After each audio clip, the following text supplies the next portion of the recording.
예수 내 주 참 능력의 주시로다. 큰 바위 및 안전한 그곳으로 내 영혼을 숨기시네. 메마른 땅을 종일 걸어가도 나 피곤치 아니하며 저 위험한 곳 내가 이를 때면 큰 바위에 숨기시고 주 손으로 덮으시네. 놀라운 구세 주 예수 내 주 내 모든 짐 벗기시네. 죄악에서 날 끌어 올리시며 또 나에게 힘 주시네. 메마른 땅을 종일 걸어가도 나 피곤치 아니하며 저 위험한 곳 내가 이를 때면 큰 바위에 숨기시고 그 손으로 덮으시네.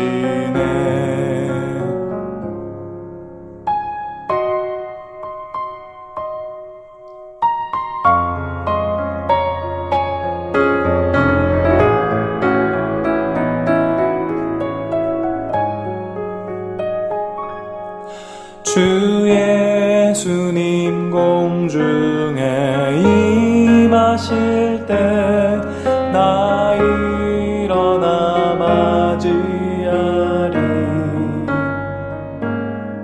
그 구원의 은총을 노래하리. 저 천군과 천사와 함께 메마른 땅을 종일 걸어가도 나 피곤치 아니하며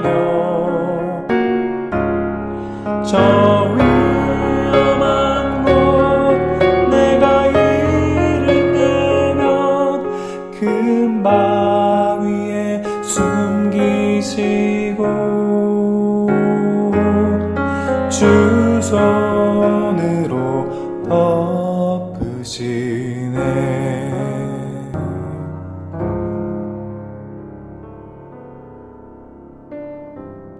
아침 묵상 레위기. 오늘은 속죄제에 대해서 살펴보도록 합니다. 속죄제는 이스라엘 말로 하타트라고 합니다.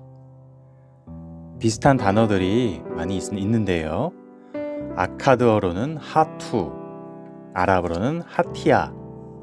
이 세 가지 단어의 모든 뜻이 같습니다. 바로 빗나가다, 잘못하다, 죄를 짓다, 이런 어근을 갖고 있습니다.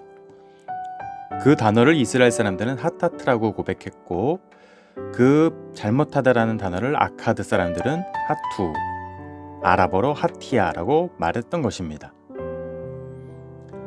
오늘은 이 바로 잘못한 것에 대한 속죄, 즉 죄를 풀어버리는 방법인 구약시대 속죄제에 대해서, 속죄제사에 대해서 한번 알아보도록 하겠습니다. 여호와께서 모세에게 말씀하여 이르시되 이스라엘 자손에게 말하여 이르라. 누구든지 여호와의 계명 중 하나라도 그릇 범하였으되 만일 기름 부음을 받은 제사장이 범죄하여 백성의 허물이 되었으면 그가 범한 죄로 말미암아 흠 없는 숫송아지로 속죄 제물을 삼아 여호와께 드릴지니 그 숫송아지를 회막문 여호와 앞으로 끌어다가 그 숫송아지의 머리에 안수하고 그것을 여호와 앞에서 잡을 것이요. 기름 부음을 받은 제사장은 그 숫송아지의 피를 가지고 회막에 들어가서 그 제사장이 손가락에 그 피를 찍어 여호와 앞 곧 성소의 휘장 앞에 7번 뿌릴 것이며 그 숫송아지의 가죽과 그 모든 고기와 그것의 머리와 정강이와 내장과 12절로 넘어갑니다. 똥 곧 그 송아지의 전체를 진영 바깥 재 버리는 곳인 정결한 곳으로 가져다가 불로 나무 위에서 사르되 곧 재 버리는 곳에서 불사를 지니라. 만일 이스라엘 온 회중이 여호와의 계명 중 하나라도 부지 중에 범하여 허물이 있으나 스스로 깨닫지 못하다가 그 범한 죄를 깨달으면 회중은 숫송아지를 속죄제로 드릴지니 그것을 회막 앞으로 끌어다가 회중의 장로들이 여호와 앞에서 그 송아지 머리에 안수하고 그것을 여호와 앞에서 잡을 것이요. 기름 부음을 받은 제사장은 그 숫송아지의 피를 가지고 회막에 들어가서 그 제사장이 손가락으로 그 피를 찍어 여호와 앞 휘장 앞에 7번 뿌릴 것이며 또 그 피로 회막 안 여호와 앞에 있는 제단 뿔들에 바르고 그 피 전부는 회막 문 앞 번제단 밑에 쏟을 것이며 18절까지 보도록 하겠습니다. 4장부터 5장 13절까지 구약시대의 속죄제에 관한 규정이 이어집니다. 오늘 본문은 회중의 죄를 속죄하는 방법을 소개합니다. 2절을 한번 보겠습니다. 2절을 보면 이렇게 나오죠. 이스라엘 자손에게 말하여 이르라. 누구든지 여호와의 계명 중 하나라도 그릇 범하였으되. 이 구절에는 속죄죄의 핵심이 되는 부지 중에 그릇 범하였을 때 알게 또는 모르게 지은 죄, 그런 것들을 용서받기 위해 드리는 제사입니다. 의도적인 범죄나 잘못을 저지르는 이는 이스라엘이든 외국인이든 백성 중에서 끊어지게 되어 있었습니다. 부지 중에 범한 죄까지도 철저하게 죄를 속해야 한다는 것은 하나님께서 얼마나 죄를 싫어하시는지를 보여줍니다. 그러니 고의로 잘못을 범한 우리의 죄는 얼마나 크며 그리스도의 희생은 또 얼마나 큰 은혜입니까? 3절에 보면 만일 기름 부음을 받은 제사장이 범죄하여 백성의 허물이 되었으면 그가 범한 죄로 말미암아 흠없는 숫송아지로 속죄 제물을 삼아 여호와께 드릴지니 라고 나옵니다. 제사장이 부지 중에 계명을 어겼는데도 백성들이 이를 모른 채 제사를 드렸다면 제단이 오염됩니다. 이런 경우에 속죄제를 드려서 죄로 오염된 성소와 제단을 정결하게 했습니다. 속죄제는 용서함을 받는 제사이면서 동시에 제단과 성소를 정결하게 하는 정결 제사입니다. 속죄제의 대부분이 피를 제단과 성소에 뿌리고 바르는 일로 구성된 이유입니다. 6절을 보겠습니다. 6절에 보면 그 제사장이 손가락에 그 피를 찍어 여호와 앞 곧 성소의 휘장 앞에 7번 뿌릴 것이며 라고 나옵니다. 한번 설명을 해보도록 하겠습니다. 백성들이 살아가면서 모르고 죄를 짓기도 합니다. 또는 알면서도 모른 채 하기도 합니다. 백성들보다 제사장의 죄의 대가가 더 크다고 오늘 말씀하시죠? 이렇게 구약시대에는 죄의 등급화가 있었습니다. 속죄 중에는 정규적인 속죄가 있기도 했습니다.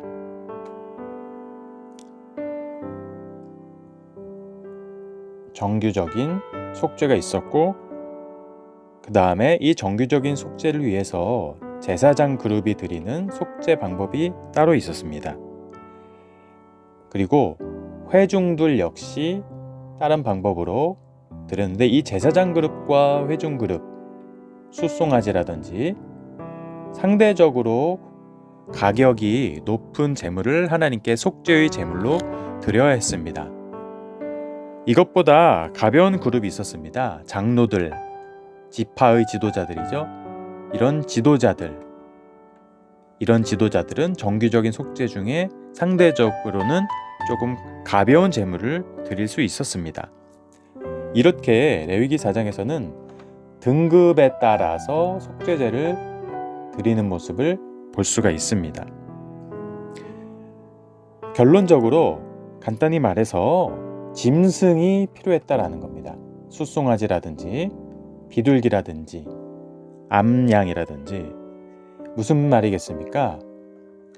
죄짐을 진 짐승, 양 이런 것들이 대속해서 우리의 죄를 짊어지고 가야 됐다는 겁니다. 바로 죄를 처분할 짐승, 처분할 대상이 꼭 필요했던 겁니다. 구약 시대는 이렇게 했고요. 오늘날은 이렇게 드리지는 않습니다.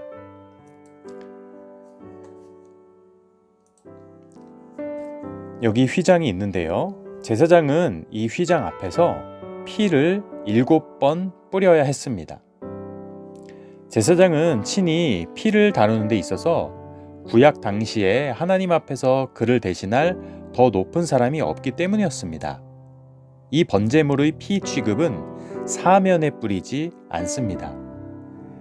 대제사장은 그릇에 피를 모읍니다. 그리고 휘장 앞에서 이 피를 뿌려야 했습니다. 다음에는 향단 뿔 위에다가 뿌려야 했습니다. 이 향단의 귀퉁이에 뾰족한 뿔이 있었는데 제사장이 피를 들고 가서 피를 뿌려야 했습니다. 그 다음 밖으로 가지고 나와 제단 아래에 쏟아야 합니다.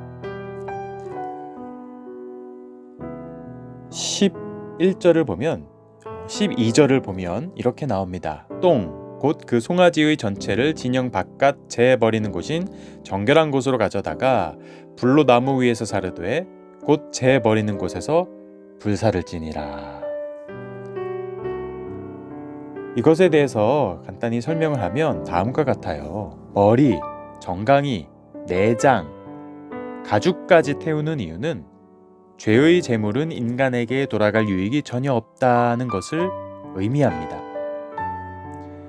제사자에 따라 제물이 달랐습니다. 대제사장과 회중들은 숫송아지, 평민은 암염소와 어린 암양을, 경제적으로 가난한 자들은 산비둘기, 집비둘기를, 더 극빈한 자들은 밀가루를 드렸습니다. 죄가 크든 작든, 부하든 가난하든, 자기 죄를 깨달았거든 용서를 구하고 용서받을 수 있는 길이 있었습니다. 영향력이 있는 사람은 그만큼의 제물로 속죄제를 드렸습니다. 지위가 높은 사람일수록 하나님이 요구하시는 짐승의 대가는 컸습니다.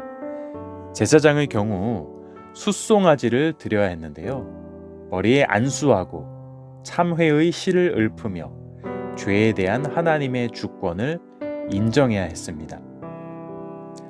속죄를 위해서 동물의 피를 지성소 휘장에 뿌리기도 하고 일부는 향단불에 발랐으며 나머지는 번제단 밑에 부었습니다. 이제 성소는 예수 그리스도 어린 양으로 말미암아 영원히 정결하게 되어 우리는 동물의 피가 아닌 예수의 보혈에 대한 온전한 믿음으로 하나님께 나아갈 수 있게 되었습니다. 기도하도록 하겠습니다. 고마우신 하나님, 미루지 말고 남김없이 철저하게 죄를 인정하고 사죄의 은총을 덧입게 해주세요. 주님의 보혈로 우리 가정의 모든 죄를 덮어주세요. 예수님의 이름으로 기도드립니다. 아멘.